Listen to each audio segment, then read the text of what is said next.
Hey, if you're new to Zepeto and you don't want to look like a noob, keep on watching. I got you covered. This avatar takes no ZEMS, only coins, baby. First things first, avatar type, the first one. Okay, then you're gonna go to skin tone. You're gonna pick whatever skin tone you like, whatever skin tone you want. And then the face, don't touch it, default. Don't touch it. Don't touch anything. Then brows, there's only one brow that I like for these kind of avatars, this one right here. I love it. Then the eyes, don't touch anything. But do go over to the eyelids and get those eyelids over here. I almost forgot. Get them. Mouth also default.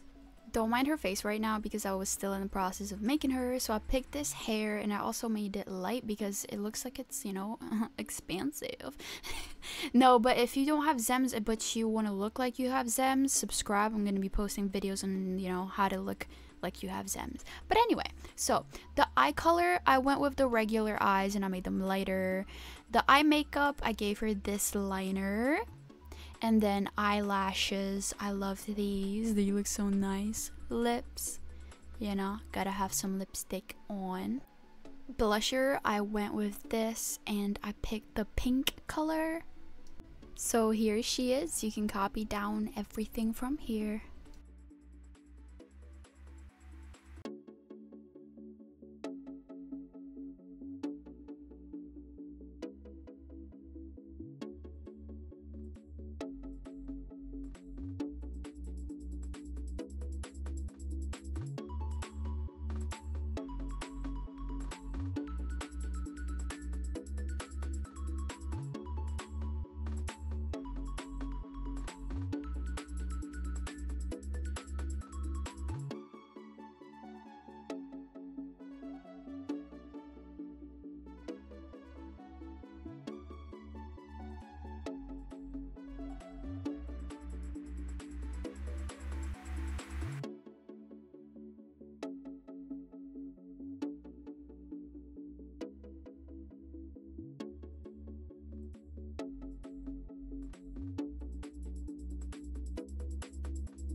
And now for the outfit, obviously no ZEMS. I had to choose these jeans because we don't have thick thighs. I hope you enjoy her. Please follow me on Zepeto and subscribe if you want to see more videos from me. Tips and tricks on how to look like you have ZEMS coming soon. Thank you for watching. Bye!